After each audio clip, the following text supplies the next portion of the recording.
Mambo vipi ndugu msikilizaji na mtazamaji wa Afro Media TV? Ni kusii usisahau kuendelea kutufuatilia, kusubscribe, kushare, kucomment channel yetu. Tunayokuletea habari kila inapotoka duniani kote.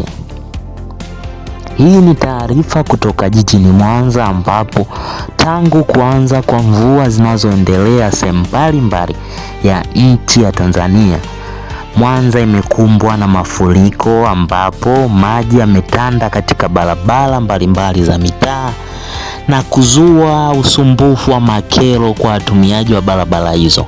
Vile vile kuna maeneo pia maji yamefika katika nyumba za watu, hali inayosababisha ugumu wa maisha na kero kubwa kwa wakazi wa maeneo mbalimbali.